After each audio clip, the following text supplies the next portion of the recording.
Hello everyone, Soma madam study গাইডে তোমাদের সবাইকে ওয়েলকাম জানাই। আজকে আমি সপ্তম শ্রেণীর ইতিহাসের চতুর্থ অধ্যায় দিল্লি সুলতানি আলোচনা করব। এই অধ্যায়ের আমি কিছুটা অংশ আলোচনা করে দিয়েছিলাম, আজকে আমি বাকি অংশটা আলোচনা করব। তোমরা যারা ভিডিওটা দেখোনি, আমি ডেসক্রিপশন বক্সে লিঙ্কটা শেয়ার করে দেবো, তোমরা দেখে নেবে। আমি সপ্তম শ্রেণীর ইতিহাস আর ভূগোলের প্রতিটা অধ্যায়ের প্রশ্ন উত্তর আলোচনা করে দিয়েছি, তোমরা প্লে লিস্ট থেকে দেখে নিতে পারো। আমি লাইন ভিত্তিক ভালোভাবে আলোচনা করে দেব এবং বইয়ের মধ্যে যে প্রশ্নগুলো আছে গুরুত্বপূর্ণ প্রশ্ন সেগুলো আলোচনা করব। ভিডিওটা স্কিপ না করে শেষ পর্যন্ত দেখতে থাকো, না হলে ইম্পর্টেন্ট প্রশ্নগুলো মিস করে যাবে। তাহলে চলো দেরি না করে শুরু করা যাক। এর আগের ভিডিওতে আমি 53 পেজ পর্যন্ত আলোচনা করে দিয়েছি। আজকে আমি 54 পেজ এই পানিপথের প্রথম যুদ্ধ এখান থেকে শুরু করব। দেখো, পানিপথের প্রথম যুদ্ধ, তাহলে পানিপথের যুদ্ধ কত খ্রিস্টাব্দে হয়েছিল, কার সাথে হয়েছিল, এগুলো কিন্তু খুব ইম্পর্টেন্ট। দেখো, 1526 খ্রিস্টাব্দে পানিপথে বাবরের সঙ্গে ইব্রাহিম লোদির যুদ্ধ হয়। তাহলে এই লাইনটা তোমরা আন্ডারলাইন করে নাও। এটা শূন্যস্থান পূরণ বা টিক দ্য কারেক্ট অপশন বা এক কথায় উত্তর দাও, এই ধরনের প্রশ্নে আসতে পারে। পানিপথের যুদ্ধ কত খ্রিস্টাব্দে হয়, কাদের মধ্যে পানিপথের যুদ্ধ হয়। তাহলে 1526 খ্রিস্টাব্দে পানিপথে যুদ্ধ হয় বাবরের সঙ্গে ইব্রাহিম লোদির। এই যুদ্ধে বাবর তুর্কিদের থেকে শেখা এক ধরনের কৌশল ব্যবহার করেছিলেন, একে বলা হয় রুমি কৌশল। তাহলে রুমি কৌশল কি? রুমি কৌশল হচ্ছে, বাবর যখন যুদ্ধ করেছিলেন তখন এই তুর্কিদের থেকে এক ধরনের কৌশল শিখেছিলেন, সেটা হচ্ছে রুমি কৌশল, একে রুমি কৌশল বলা হয়। মুঘলদের ঘোড়সওয়ার তীরন্দাজ বাহিনী ছিল খুব গুরুত্বপূর্ণ, তাছাড়াও তাদের গোলন্দাজ বাহিনীও ছিল। বাবরের সৈন্য সংখ্যা কিন্তু লোদিদের তুলনায় কম ছিল, কিন্তু বাবর ছিলেন যুদ্ধে পটু। যুদ্ধক্ষেত্রে ইব্রাহিম লোদির মৃত্যু হয় এবং দিল্লি ও আগ্রায় মুঘল শাসন প্রতিষ্ঠিত হয়। যখন বাবরের সাথে ইব্রাহিম লোদির যুদ্ধ শুরু হয়, তখন বাবর তুর্কিদের থেকে এক ধরনের কৌশল শেখে, সেটা হচ্ছে রুমি কৌশল। এবং তখন হচ্ছে মুঘলদের ঘোড়সওয়ার তীরন্দাজ বাহিনী খুব গুরুত্বপূর্ণ ছিল এবং গোলন্দাজ বাহিনীও তাদের ছিল। এবং বাবরের সৈন্য সংখ্যা কিন্তু লোদির তুলনায় কম ছিল, কিন্তু বাবর যুদ্ধে পটু হওয়ার জন্য কৌশল করে যুদ্ধক্ষেত্রে ইব্রাহিম লোদিকে হারিয়ে দেয় এবং ইব্রাহিম লোদির মৃত্যু হয়। এরপর হচ্ছে দিল্লি ও আগ্রায় মুঘল শাসন প্রতিষ্ঠিত হয়। এরপর দেখো, সুলতানদের নিয়ন্ত্রণ ব্যবস্থা, সামরিক নিয়ন্ত্রণ। ভারতের উত্তর পশ্চিম সীমান্ত দিয়ে বারবার অভিযানকারীরা ভারতে এসেছে। খ্রিস্টীয় ত্রয়োদশ শতকে দ্বিতীয় তৃতীয় দশকে মঙ্গল নেতা চেঙ্গিস খান মধ্য ও পশ্চিম এশিয়ায় ঝড়ের গতিতে যে অভিযান চালান, তার সামনে ওই অঞ্চলের রাষ্ট্রগুলো দুর্বল হয়ে পড়েছিল। ভারতেও মঙ্গল আক্রমণের আশঙ্কা তৈরি হলো। দিল্লির সুলতান তখন ইলতুৎমিশ। এই আশঙ্কা পরে চতুর্দশ শতকেও জারি হয়েছিল। মঙ্গল আক্রমণের সামনে দিল্লি সুলতানদের সকলের নীতি একরকম ছিল না। এবার দেখা যাক কিভাবে সুলতানরা এই শক্তির মোকাবিলা করেছিলেন। তাহলে ভারতের উত্তর পশ্চিম সীমান্ত দিয়ে বারবার যারা অভিযান করেছে তারা ভারতে এসেছে এবং খ্রিস্টীয় ত্রয়োদশ এবং দ্বিতীয় তৃতীয় শতকে মঙ্গলদের নেতা হচ্ছে চেঙ্গিস খান। মঙ্গল নেতা কে ছিলেন? মঙ্গল নেতা হচ্ছে চেঙ্গিস খান। তিনি মধ্য আর পশ্চিম এশিয়ায় অভিযান চালান এবং এই অঞ্চলের রাষ্ট্রগুলো তখন দুর্বল হয়ে পড়ে। তখন ভারতে মঙ্গল আক্রমণের একটা আশঙ্কা তৈরি হয় এবং সেই সময় দিল্লিতে শাসন করছিলেন ইলতুৎমিশ। তাহলে ইলতুৎমিশের সময়কালে মঙ্গল নেতা চেঙ্গিস খান ভারতে অভিযান চালায় এবং এই আশঙ্কা চতুর্দশ শতকেও জারি ছিল। মঙ্গল আক্রমণের সামনে দিল্লির সুলতানদের সকলের নীতি কিন্তু একরকম ছিল না। তাহলে সুলতানরা এই শক্তির মোকাবিলা কিভাবে করেছিল দেখো, 1221 খ্রিস্টাব্দ থেকে উত্তর পশ্চিমে বারবার মঙ্গল আক্রমণ ঘটে। ওই আক্রমণের সামনে সিন্ধু নদ ভারতের পশ্চিম সীমান্ত বলে চিহ্নিত হয়। ইলতুৎমিশ সরাসরি মঙ্গলদের সঙ্গে যুদ্ধে জড়িয়ে না পড়ে দিল্লি সুলতানকে বাঁচিয়ে দেন। মঙ্গলরা যখন বারবার উত্তর পশ্চিম সীমান্তে আক্রমণ করে, তখন কিন্তু সেই সময় রাজত্ব করছিলেন ইলতুৎমিশ এবং ইলতুৎমিশ কিন্তু সরাসরি মঙ্গলদের সঙ্গে যুদ্ধ না করে কৌশল করে সুলতানদের বাঁচিয়ে দিয়েছিল। চেঙ্গিস মারা যাওয়ার পর মঙ্গল রাজ্য একাধিক অংশে ভাগ হয়ে পড়েছিল। তারা ওই সময় পশ্চিম এশিয়া নিয়ে ব্যস্ত হয়ে পড়ে। এই সুযোগকে কাজে লাগিয়ে দিল্লি সুলতানরা নিজের শক্তি বৃদ্ধি করে নিয়েছিলেন। তারা একটা কেন্দ্রীভূত রাষ্ট্র কাঠামো ও স্থায়ী সৈন্যবাহিনী গড়ে তোলার সময় পেয়ে যান। এর ফলে পরবর্তীকালে মঙ্গল আক্রমণ ঠেকাতে তাদের সুবিধা হয়েছিল। চেঙ্গিস খান যখন মারা যায় তখন মঙ্গল রাজ্য একাধিক অংশে বিভক্ত হয়ে যায় এবং তারা তখন পশ্চিম এশিয়া নিয়ে এই অংশটা নিয়ে তারা ব্যস্ত হয়ে পড়েছিল এবং এই সুযোগটাকে কাজে লাগিয়ে দিল্লির সুলতানেরা নিজেদের শক্তি বৃদ্ধি করে এবং একটা কেন্দ্রীভূত রাষ্ট্র কাঠামো আর স্থায়ী সৈন্যবাহিনী গড়ে তোলে। ফলে পরবর্তীকালে মঙ্গল আক্রমণ ঠেকাতে তাদের সুবিধা হয়েছিল। এরপর দেখো গিয়াসউদ্দিন বলবন মন্ত্রী থাকার সময় 1246 থেকে 66 খ্রিস্টাব্দে পাঞ্জাবের লাহোর ও মুলতান শহর দুটো পশ্চিম দিক থেকে মঙ্গল অভিযানের সামনে উন্মুক্ত হয়ে পড়েছিল। দিল্লি সুলতানের পশ্চিম সীমানা পূর্ব দিকে আরও সরে আসে। ঝিলাম নদীর বদলে আরও পূর্ব দিকে বিপাশা নদী নতুন সীমানা হয়েছিল।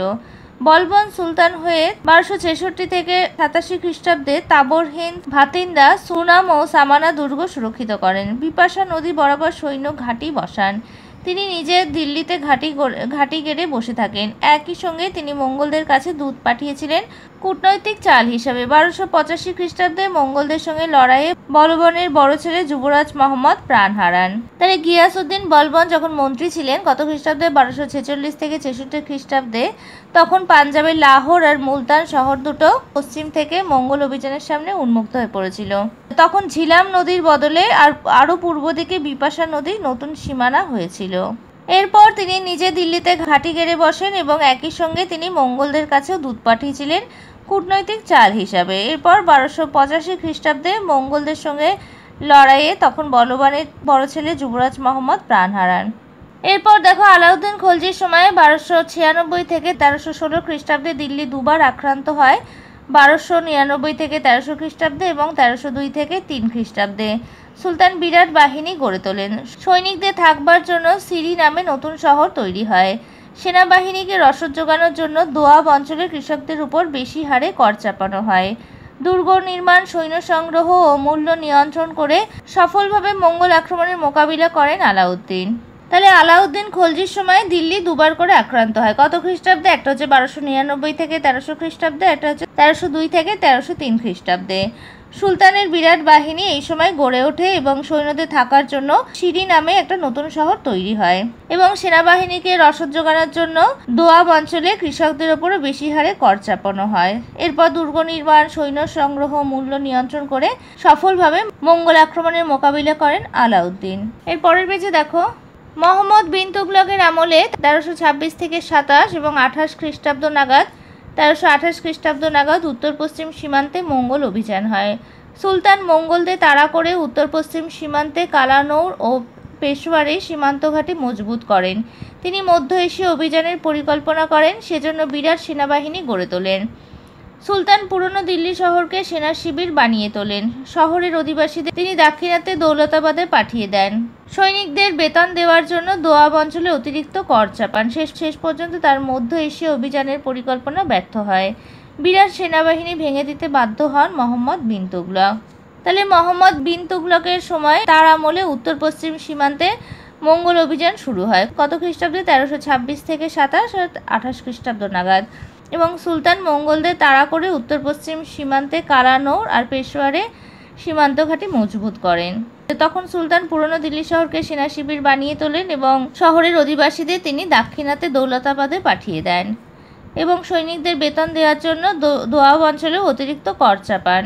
অবশেষে মধ্য এশীয় অভিযানের পরিকল্পনা তার ব্যর্থ হয়ে যায় এবং বিরাট সেনাবাহিনী তখন ভেঙে দিতে বাধ্য হন মোহাম্মদ বিন তুগলক। এরপর দেখো সুলতানদের নিয়ন্ত্রণ ব্যবস্থা। প্রশাসনিকভাবে কিভাবে সুলতানদের নিয়ন্ত্রণ ব্যবস্থা পরিচালিত হতো দেখো। সুলতান শাসনের প্রধান ব্যক্তি ছিলেন সুলতান নিজে। যুদ্ধ, আইন, বিচার, দেশ চালানোর সব ক্ষমতা সুলতানদের হাতে থাকতো।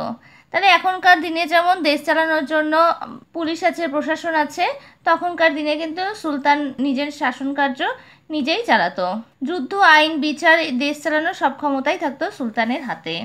তবে একজন ব্যক্তি একা সব দিক সামলাতে পারেন না, তাই সুলতান মন্ত্রী ও কর্মচারীদের নিয়োগ করতেন। তবে সবাইকে সুলতানের কাছে অনুগত থাকতে হতো। সুলতানের আদেশ ছিল শেষ কথা। এইভাবে সুলতানকে কেন্দ্র করে দিল্লিতে রাষ্ট্র ব্যবস্থা গড়ে ওঠে। একেই কেন্দ্রীভূত রাষ্ট্র ব্যবস্থা বলে। তাহলে কেন্দ্রীভূত রাষ্ট্র ব্যবস্থা কাকে বলে এটা তোমরা মার্ক করে নাও। সুলতানকে কেন্দ্র করে দিল্লিতে যে রাষ্ট্র ব্যবস্থা গড়ে ওঠে তাকেই কেন্দ্রীভূত রাষ্ট্র ব্যবস্থা বলা হয়। এটা 1 মার্কসের প্রশ্ন হিসেবে আসতে পারে। তাহলে সুলতান যে প্রশাসনিক কাজকর্ম নিয়ন্ত্রণ করত তার জন্য প্রয়োজন হতো মন্ত্রী আর কর্মচারীদের, কারণ তিনি একা নিজে সব কাজ করতে পারতো না। কিন্তু মেন দায়িত্বে থাকতো সুলতান। সুলতানের আদেশই ছিল শেষ কথা। তাই জন্য এই সুলতানকে কেন্দ্র করে দিল্লিতে রাষ্ট্র ব্যবস্থা গড়ে ওঠে। একেই বলা হচ্ছে কেন্দ্রীভূত রাষ্ট্র ব্যবস্থা। কখনো কখনো কে আসলে সুলতান হওয়ার যোগ্য তা নিয়ে গোলমাল হতো, তাই যিনি যখন সুলতান হতেন তার চেষ্টা থাকতো কেউ যেন তাকে নিয়ে প্রশ্ন না করতে পারে। এর জন্য সুলতানরা নিজেদের সবার থেকে আলাদা করে রাখতেন আর বিচার করতেন কঠোর হাতে। গরিব বা বড়লোক, অভিজাত বা সাধারণ মানুষ, ভেদাভেদ ছিল না বিচারের সময়ে। তাহলে সুলতানিদের যোগ্যতা নিয়ে বিভিন্ন রকমের গোলমাল লেগেই থাকতো, এবং যখন যে সুলতান হতেন এবং তিনি চেষ্টা করতেন যে তাকে নিয়ে কোনো যেন প্রশ্ন না ওঠে, তার শাসন কার্য ঠিকমতো হচ্ছে কিনা, ঠিকমতো প্রশাসনিক দায়িত্ব সামলাতে পারছে কিনা, সেই নিয়ে যেন কোনো প্রশ্ন না ওঠে। সেই জন্য তিনি আলাদাভাবে নিজেকে সুরক্ষিত রাখতেন, আলাদাভাবে রাখতেন এবং বিচার করতেন খুব কঠোর হাতে, এবং গরিব বড়লোক নির্বিশেষে সবাই যেন সমান বিচার পায় এবং তাদের মধ্যে, অভিজাত আর সাধারণ মানুষদের মধ্যে যাতে কোনো ভেদাভেদ না থাকে সেই দিকটাও তিনি লক্ষ্য রাখতেন। যে সুলতান যত ভালোভাবে সব দিক সামলাতে পারতেন তার শাসন তত বেশি দিন টিকত। তবে বলবনের সময় থেকে সুলতানের ক্ষমতা ও মর্যাদা বাড়তে থাকে। সুলতানের উপরে কেউ কথা বলতে পারে না, তার বিরোধিতা করলে শাস্তি পেতে হতো। ফলে অভিজাতরা মানে আমির আর সুলতানের ক্ষমতা ও মর্যাদা নিয়ে প্রশ্ন করতো না। আলাউদ্দিনের সময় অভিজাতদের কড়া হাতে দমন করা হয়, কিন্তু সুলতানের শাসন আলগা হয়ে পড়লেই অভিজাতদের হাতে ক্ষমতা বেড়ে যেত। তাহলে যে সুলতান যত ভালোভাবে শাসন কার্য চালাতে পারবে এবং তার স্থায়িত্বকাল তত বেশি দিন থাকবে, এবং বলবনের সময় থেকে এই সুলতানের ক্ষমতার মর্যাদা ধীরে ধীরে বাড়তে থাকে। আর এই সুলতানের উপর কেউ কখনো কথা বলতো না, কারণ কেউ বিরোধিতা যদি করে তখন তাদেরকে শাস্তি পেতে হতো। আর এই অভিজাতরাও সুলতানের ক্ষমতার মর্যাদা নিয়ে কোনো প্রশ্ন করতো না। আর এই আলাউদ্দিনের সময়ে এই অভিজাতদের কড়া হাতে দমন করা হতো। আর যখন সুলতানের শাসন আলগা হয়ে পড়তো তখন আবার এই অভিজাতদের ক্ষমতা ধীরে ধীরে বাড়তে থাকতো। এরপরের পেজে দেখো, অভিজাত ছাড়াও উলেমার সঙ্গে সম্পর্ক রেখে চলতে হতো সুলতানকে। যেমন রাজাকে পরামর্শ দিতেন পুরোহিত, তেমনি সুলতানকে পরামর্শ দিতেন উলেমা। তবে বেশিরভাগ সময়ই উলেমার কথা শুনে চলতেন না সুলতানরা। হিন্দু মুসলমান সব জনগণই সুলতানের প্রজা, ফলে বাস্তবে শাসন চালাবার জন্য যা দরকার সুলতান তাই করতেন। এই নিয়ে উলেমার সঙ্গে সুলতানের গোলমালও হতো। সুলতানরা উলেমাকে শাস্তিও দিতেন মাঝে মধ্যে। তবে নিজেদের ক্ষমতা অটুট রাখতে ওমরাহ ও উলেমার সমর্থনের দরকার হতো সুলতানদের, তাই নানা উপহার ও সম্মান দিয়ে তাদের পাশে রাখতেন সুলতানরা। তাহলে এই যে অভিজাত ছাড়াও উলেমার সঙ্গে সম্পর্ক রেখে চলতে হতো সুলতানদের, কারণ সুলতানকে পরামর্শ দেওয়ার জন্য এই উলেমার প্রয়োজন হতো। যেমন রাজাকে পুরোহিত পরামর্শ দিত, তেমনিভাবেই সুলতানকে পরামর্শ কারা দিত, উলেমা। কিন্তু সুলতান বেশিরভাগ সময় উলেমার কথা শুনতো না, কারণ হিন্দু মুসলমান সব জনগণই সুলতানের কাছে একই রকম মনে হতো, সব প্রজাই তার চোখে সমান ছিল। তাই শাসন কার্য চালাবার জন্য সুলতান নিজের থেকে যা ঠিক মনে করতো সেটাই করত। আর এই উলেমার সঙ্গে এর জন্য বিভিন্ন রকম বিবাদ বা গণ্ডগোলও লেগে থাকতো। কিন্তু তাদের নিজেদের ক্ষমতা যাতে বজায় থাকে তার জন্য ওমরাহ আর উলেমার সমর্থন প্রয়োজন পড়তো, তাই জন্য তাদের হাতে রাখার জন্য উপহার আর সম্মান দিয়ে তাদের পাশে থাকতেন। এরপর দেখো, সামরিক ব্যক্তিদের হাতে ভূমি, রাজস্ব ও প্রশাসনিক দায়িত্ব, ইকতা ব্যবস্থা। তাহলে ইকতা ব্যবস্থা কি, এটা কিন্তু খুব গুরুত্বপূর্ণ, তোমরা এই প্যারাটা ভালোভাবে ফলো করো। সুলতানি শাসন ব্যবস্থা প্রথম দিকে পুরোপুরি সামরিক শক্তির উপর নির্ভরশীল ছিল। পরবর্তী সুলতানরাও সামরিক শক্তিকে শাসন ব্যবস্থার প্রধান স্তম্ভ বলে মনে করতেন, তবে তারা ধীরে ধীরে একটি সুসংহত কেন্দ্রীয় প্রশাসন গড়ে তোলেন। নির্দিষ্ট অঞ্চলের দায়িত্বপ্রাপ্ত কর্মচারীরা সুলতানের নির্দেশে রাজস্ব আদায় করার অধিকার পেতেন। তাহলে সুলতান ব্যবস্থার প্রথম দিকে কিন্তু পুরোপুরি সামরিক শক্তির উপরই নির্ভরশীল ছিল, কিন্তু পরবর্তীকালে এই সামরিক শক্তিকে শাসন ব্যবস্থারই প্রধান স্তম্ভ বলে মনে করতেন তারা, এবং ধীরে ধীরে এটি সুসংহত কেন্দ্রীয় প্রশাসন গড়ে ওঠে। দিল্লি সুলতানরা সাম্রাজ্যের আয়তন ক্রমশ বাড়িয়েছিলেন। নতুন অধিকার করা অঞ্চল থেকে রাজস্ব আদায় করা প্রয়োজন ছিল, সেখানে শান্তি বজায় রাখারও দরকার ছিল। সুলতানরা যেসব রাজ্য জয় করলেন সেই রাজ্যগুলি এক একটি প্রদেশের মতো ধরে নেওয়া হলো। এই প্রদেশগুলোকে বলা হতো ইকতা। তাহলে ইকতা কাকে বলা হতো? সুলতানরা যেসব রাজ্য জয় করলেন সেই রাজ্যগুলিকে এক একটি প্রদেশ ধরে নেওয়া হতো, আর এই প্রদেশগুলিকে বলা হতো ইকতা। ইকতার দায়িত্ব থাকতেন একজন সামরিক নেতা, তাকে বলা হতো ইকতাদার বা মুফতি বা ওয়ালি। তাহলে ইকতাদার কাকে বলা হতো? তাহলে এই ইকতার যে দায়িত্বে থাকতেন তিনি হচ্ছেন একজন সামরিক নেতা, এই সামরিক নেতাকেই বলা হতো ইকতাদার বা মুক্তি বা ওয়ালি। ইকতাগুলিকে ছোট ও বড় এই দুই ভাগে ভাগ করা হতো।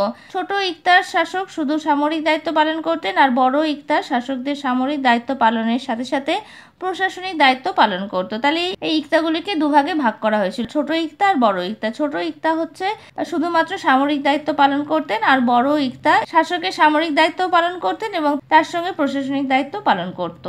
সৈন্যবাহিনী দেখাশোনা করা, বাড়তি রাজস্ব সুলতানকে দেওয়া, শান্তি শৃঙ্খলা বজায় রাখা ইত্যাদি দায়িত্ব বড় ইকতার শাসকদের নিতে হতো। ইকতাদাররা সম্পূর্ণভাবে সুলতানের নিয়ন্ত্রণে ছিলেন। তাহলে দিল্লি সুলতানরা যেসব রাজ্য জয় করলেন সেই রাজ্যগুলি এক একটি প্রদেশ বলে ধরে নেওয়া হয়েছিল এবং এই প্রদেশগুলিকেই বলা হতো ইকতা। তার দায়িত্বে যারা থাকতেন তিনি হচ্ছেন একজন সামরিক নেতা। এই নেতাকেই বলা হতো ইকতাদার বা মুক্তি বা ওয়ালি। আবার এই ইকতাগুলিকে দুটো ভাগে ভাগ করা হয়েছিল, একটা হচ্ছে ছোট ইকতা, একটা হচ্ছে বড় ইকতা। ছোট ইকতা কি করত? শুধু সামরিক দায়িত্বই পালন করতো, আর বড় ইকতা এই সামরিক দায়িত্ব পালন করার সাথে সাথে প্রশাসনিক দায়িত্ব পালন করত এবং তার সঙ্গে সৈন্যবাহিনী দেখাশোনা করা, বাড়তি রাজস্ব সুলতানকে দেওয়া, শান্তি শৃঙ্খলা বজায় রাখা, এই সব দায়িত্ব বড় ইকতা শাসকদের নিতে হতো। আর এই ইকতাদাররা ছিল পুরোপুরি সুলতানি শাসনের নিয়ন্ত্রণাধীন। পরের পেজে দেখো ইকতা ব্যবস্থার কথা। মধ্য এশিয়ার ইসলামীয় সাম্রাজ্যের সামরিক অভিজাতদের ইকতা দেওয়া হতো। তাহলে ইকতা কাদের দেওয়া হতো? মধ্য এশিয়ায় ইসলামী সাম্রাজ্যে সামরিক যে অভিজাতরা ছিলেন তাদেরকে ইকতা দেওয়া হতো। এই ইকতাগুলি নির্দিষ্ট সময়ের জন্য দেওয়া হতো। খ্রিস্টীয় নবম শতকে এই ব্যবস্থার উৎপত্তি হয়। তাহলে কত খ্রিস্টাব্দে ইকতা ব্যবস্থা শুরু হয়? খ্রিস্টীয় নবম শতকে। এগুলো তোমরা ভালোভাবে পড়বে এই লাইনগুলো। রাজকোষে তখন যথেষ্ট পরিমাণে রাজস্ব জমা পড়ছিল না। একদিকে যুদ্ধ করেও তেমন ধন সম্পদ পাওয়া যাচ্ছিল না, তাই সামরিক নেতাদের বেতনের বদলে ইকতা দেওয়া হতে থাকে। খ্রিস্টীয় একাদশ শতকে সেলজুক তুর্কি সাম্রাজ্যে ইকতা ব্যবস্থার প্রচলন লক্ষ্য করা যায়। তাহলে খ্রিস্টীয় নবম শতকে ইকতা ব্যবস্থার উৎপত্তি হয়। একদিকে যুদ্ধ করে যেমন ধনসম্পদ পাওয়া যাচ্ছিল না এবং রাজকোষেও যথেষ্ট পরিমাণে রাজস্ব জমা পড়ছিল না, তাই জন্য এই সামরিক নেতাদের বেতনের বদলে ইকতা দেওয়া হতো। খ্রিস্টীয় একাদশ শতকে এই সেলজুক তুর্কি সাম্রাজ্যে ইকতা ব্যবস্থার প্রচলন লক্ষ্য করা যায়। এ সময় সাম্রাজ্যের প্রায় অর্ধেক অংশ ইকতা হিসাবে ভাগ করা হয়। কোথাও কোথাও এই ব্যবস্থা বংশানুক্রমিক হয়ে যায়, অর্থাৎ বাবা মারা গেলে তার ছেলে একই দায়িত্ব পায়। অটোমান তুর্কিদের আমলে ইকতা ব্যবস্থার পরিবর্তে এই একই ধরনের অন্য একটি ব্যবস্থার কথা জানা যায়, তাকে বলা হয় তিমার। তাহলে ইকতার মতো আরেকটা অন্য ব্যবস্থা চালু করা হয়, তাকে তিমার বলা হয়। আবার ইরানে ইলখানদের শাসনের সময় ইকতা প্রথার কথা জানা যায়। মিশরেও দ্বাদশ ত্রয়োদশ শতকে মুক্তিদের কথা জানা যায়।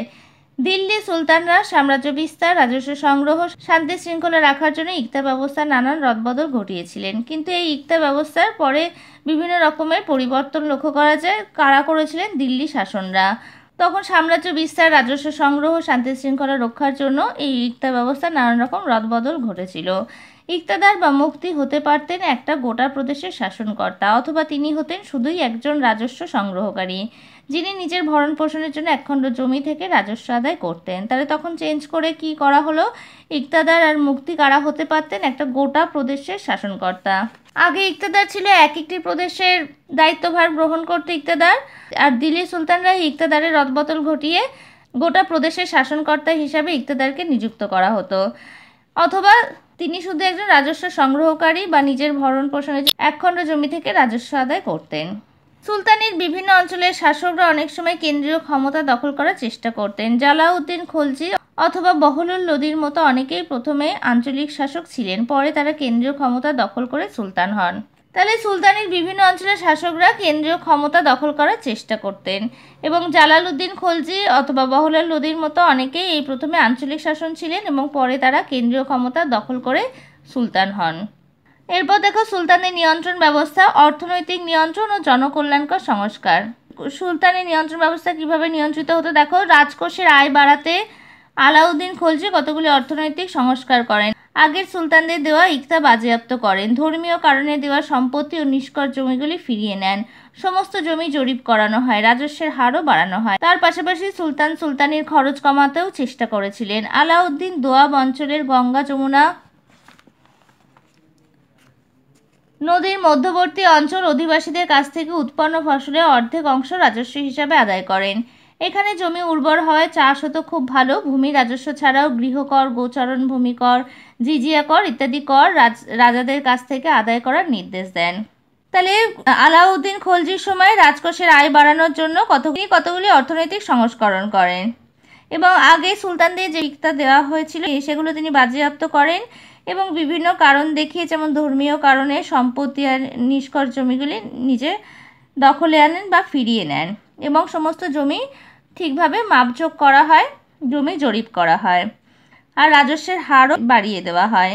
এবং আলাউদ্দিন দোয়াব অঞ্চলে, যেমন গঙ্গা যমুনা নদীর মধ্যবর্তী অঞ্চল, এখানে যেহেতু জমি উর্বর তাই এখানে চাষবাস খুব ভালো পরিমাণে হতো এবং এখান থেকে অনেক বেশি পরিমাণে রাজস্ব আদায় করা যেত। তাই ভূমি রাজস্ব ছাড়াও গৃহকর, গোচারণ ভূমি কর, জিজিয়া কর, এইসব করগুলো রাজাদের কাছ থেকে আদায় করার নির্দেশ দেন তিনি। এবার দেখো জিজিয়া কর ও তুরস্ক দণ্ড। তাহলে জিজিয়া কর আর তুরস্ক দণ্ড কি? দেখো, অমুসলমান প্রজাদের কাছ থেকে মুসলমান শাসকরা জিজিয়া কর আদায় করতেন। এটি ছিল একটি মাথাপিছু কর। তাহলে জিজিয়া কর হচ্ছে এক ধরনের কর, এটা হচ্ছে অমুসলমান প্রজাদের কাছ থেকে মুসলমান শাসকরা এই জিজিয়া কর আদায় করতেন আর এটা ছিল একটি মাথাপিছু কর। এর বিনিময়ে অমুসলমানদের জীবন, ধর্ম পালনের অধিকার ও সম্পত্তির সুরক্ষা দেয়া হতো। খ্রিস্টীয় 8ম শতকে আরবের সেনাপতি মোহাম্মদ বিন কাসিম সিন্ধু প্রদেশের প্রথম জিজিয়া কর চালু করেছিলেন। তাহলে জিজিয়া কর কে চালু করেছিলেন? আরবের সেনাপতি মোহাম্মদ বিন কাসিম। কত খ্রিস্টাব্দে করেছিলেন? খ্রিস্টীয় 8ম শতকে। কোথায় করেছিলেন? সিন্ধু প্রদেশে তিনি প্রথম জিজিয়া কর চালু করেছিলেন। দিল্লি সুলতানিতে ব্রাহ্মণ, নারী, নাবালক ও দাসদের জিজিয়া কর দিতে হতো না। সন্ন্যাসী, অন্ধ, খঞ্জ ও উন্মাদ ব্যক্তিরা যদি গরিব হতেন তবে তাদেরকেও এই জিজিয়া কর দিতে হতো না। আলাউদ্দিন খলজি খরাজের সঙ্গে জিজিয়া নিতেন। তার উদ্দেশ্য ছিল প্রভাবশালী অমুসলমান ব্যক্তির আর্থিক ও রাজনৈতিক ক্ষমতা কমানো, কারণ সুলতান ভাবতেন তারাই সাম্রাজ্যের মধ্যে অসন্তোষ ও বিদ্রোহের জন্ম দিত। তাহলে এই জিজিয়া কর কেন নেওয়া হতো? আলাউদ্দিন খলজি মনে করতেন যে প্রভাবশালী অমুসলমান ব্যক্তির আর্থিক আর রাজনৈতিক ক্ষমতা কমানোর জন্য তিনি জিজিয়া কর নিতেন, কারণ তিনি ভাবতেন যে তারাই সাম্রাজ্যের মধ্যেই অসন্তোষ আর বিদ্রোহের জন্ম দিত। গিয়াসউদ্দিন তুগলক এমনভাবে জিজিয়া চাপান যাতে অমুসলমান প্রজারা একেবারে দরিদ্র না হয়ে পড়ে, আবার তারা মাথাচাড়া দিয়েও উঠতে না পারে। ফিরোজ শাহ তুগলক খানিকটা ব্যতিক্রমী ব্রাহ্মণদের উপরেও জিজিয়া কর চাপিয়ে দিয়েছিলেন। তাহলে গিয়াসউদ্দিন তুগলক জিজিয়া কর যখন চাপান তখন তিনি এমনভাবে জিজিয়া কর ঠিক করেন যাতে অমুসলমান প্রজারা একেবারে গরিব না হয়ে যায়, আবার খুব বেশি তারা বড়লোকও না হয়ে যায়। জিজিয়া করের মতো এক ধরনের কর কোনো কোনো হিন্দু রাজারাও চালু করেছিলেন। এই কর তারা চাপাতেন তাদের মুসলমান প্রজাদের উপর। ওই করকে বলা হতো তুরস্ক দণ্ড। তাহলে তুরস্ক দণ্ড কি? এটা যেহেতু তুর্কিদের উপর বা মুসলমানদের উপর চাপানো কর ছিল তাই একে তুরস্ক দণ্ড বলা হয়। এটাও হচ্ছে জিজিয়া করের মতো এক ধরনের কর। কোনো কোনো হিন্দু রাজারাও এই কর চালু করেছিলেন। এই কর তারা চাপাতেন তাদের মুসলমান প্রজাদের উপর, তাই জন্য এই করকে বলা হতো তুরস্ক দণ্ড। এরপর দেখো বাজার নিয়ন্ত্রণ। আলাউদ্দিন খলজির সময় বাজার কিভাবে নিয়ন্ত্রিত হতো? দেখো, আলাউদ্দিন খলজির শাসন ব্যবস্থা পুরোপুরি সামরিক শক্তির উপর নির্ভরশীল ছিল। এর মধ্যে তিনি এক বিরাট সৈন্যদল গঠন করেন এবং ওই সৈন্যদের বেতন নির্দিষ্ট করে দেন। আলাউদ্দিন বাজারের সমস্ত নিত্য প্রয়োজনীয় দ্রব্যের দাম ঠিক করেন। আলাউদ্দিন খলজির আমলে দিল্লি 4টি বড় বাজার ছিল। এইসব বাজারে খাদ্যদ্রব্য, ঘোড়া, কাপড় ইত্যাদি বিক্রি হতো।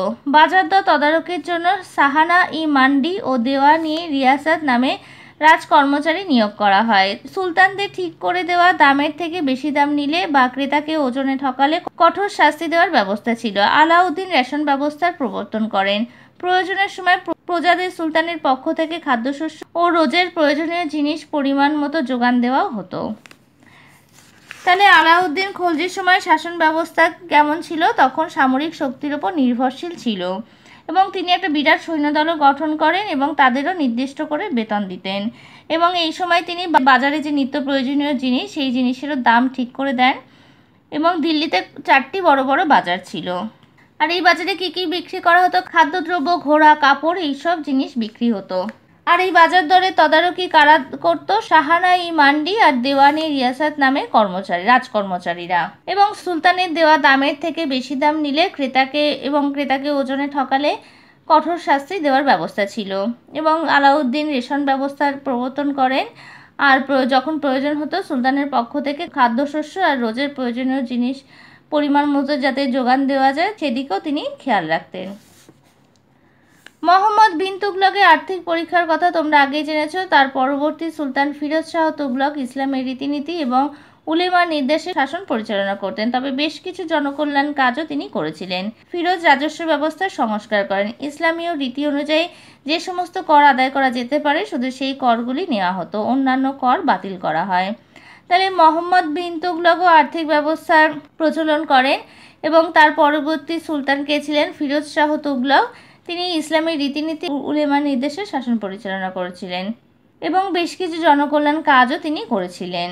ইসলামীয় রীতি অনুযায়ী যে সমস্ত কর আদায় করা যেতে পারে তিনি শুধু সেই করগুলি নিতেন, আর বাকি অন্যান্য কর বাতিল করে দেওয়া হয়। ফিরোজ শাহ তুগলক একাধিক নতুন নগর, মসজিদ, মাদ্রাসা, হাসপাতাল ও বাগান তৈরি করেন। দরিদ্রদের অর্থ সাহায্যের ব্যবস্থা করেন। বেকার সমস্যা সমাধানের জন্য তিনি একটি দপ্তর খোলেন, সেখান থেকে চাকরি দেওয়া হতো। তিনি কৃষির উন্নতির জন্য সেচ ব্যবস্থা উন্নয়ন করেন। বেশ কিছু খাল খনন করা হয়। তাছাড়া যে জমিতে চাষ করা হতো না সেই জমি সংস্কার করেন সুলতান। তাহলে ফিরোজ শাহ তুগলক একাধিকবার নতুন নগর, মসজিদ, মাদ্রাসা, হাসপাতাল, বাগান এগুলো তৈরি করেন এবং দরিদ্রদের অর্থ সাহায্যেরও ব্যবস্থা করেন এবং বেকার সমস্যা যাতে না হয়, সৃষ্টি না হয়, তার জন্য তিনি একটি দপ্তর খোলেন এবং সেই দপ্তর থেকেও চাকরি দেওয়ার ব্যবস্থা করা হয়। আর কৃষির উন্নতির জন্য কী করেছিলেন? সেচ ব্যবস্থার উন্নয়ন করেছিলেন আর বেশ কিছু খালও খনন করেছিলেন। আর যেসব জমিতে চাষ হতো না সেই জমিগুলি সংস্কার করেন সুলতান। এরপর দেখো প্রাদেশিক শাসন। মোহাম্মদ বিন তুগলকের রাজত্বকালের শেষ দিক থেকেই দিল্লি সুলতানি শাসন দুর্বল হয়ে পড়ে। কেন্দ্রীয় রাজশক্তির বিরুদ্ধে বিদ্রোহ ঘোষণা করে কয়েকটি আঞ্চলিক শক্তির উত্থান হয়। এর মধ্যে উল্লেখযোগ্য হলো বাংলায় ইলিয়াস শাহী ও হোসেন শাহী শাসন এবং দক্ষিণ ভারতে বিজয়নগর ও বাহমনি রাজ্যের শাসন। তাহলে মোহাম্মদ বিন তুগলকের রাজত্বকালের শেষ দিক থেকে সুলতানি শাসন ধীরে ধীরে দুর্বল হয়ে পড়ে এবং কেন্দ্রীয় রাজশক্তির বিরুদ্ধে বিদ্রোহ ঘোষণা করে কয়েকটি আঞ্চলিক শক্তির উত্থান হয়। এই আঞ্চলিক শক্তির মধ্যে হচ্ছে উল্লেখযোগ্য ইলিয়াস শাহী আর হোসেন শাহী শাসন, আর দক্ষিণ ভারতে বিজয়নগর আর বাহমনি রাজ্যের শাসন হচ্ছে উল্লেখযোগ্য। এগুলো হচ্ছে আঞ্চলিক শক্তির মধ্যে পড়ে। বাংলায় ইলিয়াস শাহী ও হোসেন শাহী শাসন। এবার হচ্ছে ইলিয়াস শাহী শাসন আর হোসেন শাহী শাসন সম্বন্ধে আমরা জানবো। এবার দেখো 1342 খ্রিস্টাব্দে শামসুদ্দিন ইলিয়াস শাহ লখনৌতি সিংহাসন দখল করেন। তিনি বাংলায় 3টি প্রধান রাজ্য লখনৌতি, সাতগাঁ এবং সোনারগাঁ যুক্ত করে বাংলার স্বাধীন ইলিয়াস শাহী শাসন শুরু করলেন। ইলিয়াস শাহ পূর্ববঙ্গ এবং কামরূপকে তার শাসনের আওতায় নিয়ে আসেন। দিল্লিতে তখন ফিরোজ শাহ তুগলক শাসন করছেন। তিনি ইলিয়াস শাহীর রাজধানী পান্ডুয়া দখল করে নেন। তাহলে 1342 খ্রিস্টাব্দে শামসুদ্দিন ইলিয়াস শাহ লখনৌতি সিংহাসন দখল করলেন এবং বাংলায় তখন প্রধান 3টি রাজ্য লখনৌতি, সাতগাঁ আর সোনারগাঁ, এই 3টি রাজ্য যোগ করে তিনি বাংলায় ইলিয়াস শাহী শাসন শুরু করলেন। এছাড়াও পূর্ববঙ্গ আর কামরূপকেও তিনি এই শাসনের আওতায় নিয়ে এসেছিলেন এবং তখন দিল্লিতে ফিরোজ শাহ তুগলক শাসন করছিলেন এবং তিনি ইলিয়াসের রাজধানী পান্ডুয়া দখল করে নেন। এরপরের পেজে দেখো দুর্ভেদ্য একডালা দুর্গ। তাহলে ফিরোজ শাহ তুগলক যখন পান্ডুয়া আক্রমণ করেন ইলিয়াস শাহ একডালা দুর্গে আশ্রয় নেন। তাহলে যখন দিল্লিতে ফিরোজ শাহ শাসন করছিলেন তখন ইলিয়াসের রাজধানী ছিল পান্ডুয়া, সেটা তিনি দখল করে নেন। পান্ডুয়া দখল করে তিনি একডালা দুর্গে আশ্রয় নেন। আর এই দুর্গর কোনো চিহ্নই আজ আর নেই। দুর্গটি ঘিরে ছিল গঙ্গা দুটি শাখা নদী চিরামতি এবং বালিয়া। গৌড় থেকেও এই চিহ্ন এখন আর পাওয়া যায় না। আর এই দুর্গটা ঘিরে ছিল দুটো শাখা নদী, গঙ্গা দুটি শাখা নদী চিরামতি এবং বালিয়া। আর এই গৌড় থেকেও এই দুর্গটি দেখা যেত, খুব একটা বেশি দূরে ছিল না। ফিরোজ শাহ সৈন্য সমেত ফিরে যাওয়ার ভান করেন। সে সময় ইলিয়াস শাহের সৈন্য একডালা দুর্গ থেকে বেরিয়ে এসে ফিরোজ শাহকে পিছন থেকে আক্রমণ করতে যায়। ফিরোজ শাহ তৈরি ছিলেন। যুদ্ধে দিল্লির সুলতান জয়ী হন, কিন্তু শেষ পর্যন্ত ফিরোজ শাহ একডালা দুর্গ দখল করতে পারেননি। বাংলার শাসক হিসাবে তাই ইলিয়াস শাহই থেকে গেলেন। তাহলে ইলিয়াস শাহ শেষ পর্যন্ত দুর্গে আশ্রয় নিয়েছিলেন, কিন্তু তিনি এই দুর্গটা দখল করতে পারেননি। যখন ফিরোজ শাহ সৈন্য সমেত ফিরে যাওয়ার ভান করে তখন ইলিয়াস শাহের সৈন্যরা তাকে পিছন থেকে আক্রমণ করে, কিন্তু ফিরোজ শাহ যেহেতু ভান করেছিল তখন তিনি তৈরি ছিল তার মোকাবিলা করতে পারবে, যুদ্ধ হলে তার মোকাবিলা করতে পারবে, তাই জন্য এই যুদ্ধে দিল্লি সুলতানদেরই জয় হয়। শেষ পর্যন্ত ফিরোজ শাহ এই একডালা দুর্গ আর দখল করতে পারেনি, তাই জন্য বাংলায় ইলিয়াস শাহের নামই থেকে গেছে। তারপরে কে শাসন কার্য করেছিল এরপরে আর অন্য কোনো শাসকের নাম জানা যায়নি। এরপরের পেজে দেখো ইলিয়াস শাহী হোসেন শাহী শাসনের এখানে সময়কাল আর শাসকবৃন্দ কে ছিলেন এটা দেওয়া আছে। এই চারটা তোমরা ভালোভাবে একটুখানি দেখে নেবে। এরপর দেখো আলাউদ্দিন হোসেন শাহ ছিলেন মধ্যযুগের বাংলার অন্যতম শ্রেষ্ঠ শাসক। তার ২৬ বছরের শাসনকাল ১৪৯৩ থেকে ১৫১৯ খ্রিস্টাব্দ পর্যন্ত বিখ্যাত তার উদারনীতির জন্য। তার রাজত্বে হিন্দুদের দেওয়া হতো গুরুত্বপূর্ণ প্রশাসনিক পদ। আলাউদ্দিন উজির প্রধান চিকিৎসক, তার প্রধান দেহরক্ষী ও টাকশালের অধ্যক্ষ সবই ছিলেন হিন্দু। সুলতান হোসেন শাহ স্বভাবে ছিলেন ভদ্র, বিনয়ী এবং সব ধর্মের প্রতি সমান শ্রদ্ধাশীল। তাহলে ইলিয়াস শাহী শাসনের পর এবার হচ্ছে হোসেন শাহের শাসনকাল। তিনি ছিলেন মধ্যযুগের বাংলার অন্যতম শ্রেষ্ঠ শাসক। তিনি ২৬ বছর শাসন করেছিলেন ১৪৯৩ থেকে ১৫১৯ খ্রিস্টাব্দ পর্যন্ত। তার রাজত্বে হিন্দুদের দেওয়া হতো গুরুত্বপূর্ণ প্রশাসনিক পদ এবং আলাউদ্দিন উজির প্রধান চিকিৎসক, তার প্রধান দেহরক্ষী ও টাকশালের অধ্যক্ষ হিসেবে সবই ছিল হিন্দু। সুলতান হোসেন শাহ স্বভাবে ছিলেন ভদ্র, বিনয়ী এবং সব ধর্মের প্রতি শ্রদ্ধাশীল। শোনা যায় যে হোসেন শাহ ছিলেন শ্রী চৈতন্যের ভক্ত। নামকরা দুই বৈষ্ণব ভাইরূপ ও সনাতনের মধ্যে একজন হোসেনের দপ্তরে ব্যক্তিগত সচিব পদ পান। সাধারণ মানুষ নাকি হোসেন শাহকে কৃষ্ণের অবতার বলে মনে করত। বাংলা ভাষা চর্চায় ভীষণ উৎসাহী ছিলেন হোসেন শাহ। তার রাজত্বকালে বাংলা ভাষায় লেখালেখির চর্চা উন্নত হয়। তাহলে হোসেন শাহ স্বভাবে তিনি ছিলেন ভদ্র, বিনয়ী এবং শ্রদ্ধাশীল এবং সব ধর্মের প্রতি শ্রদ্ধাশীল এবং হোসেন শাহ ছিলেন শ্রী চৈতন্যের ভক্ত। সাধারণ মানুষ এই হোসেন শাহকে কৃষ্ণের অবতার বলে মনে করতেন এবং তার নামকরা দুই বৈষ্ণব ভাইরূপ ও সনাতনের মধ্যে একজন ছিল হোসেন শাহ দপ্তরে ব্যক্তিগত সচিব পদ পান। তার সময় বাংলা ভাষা চর্চা উন্নত হয় এবং তখন বাংলা ভাষা চর্চা লেখালেখির কাজ শুরু হয় বা কাজ উন্নত হয় তার সময়কালে।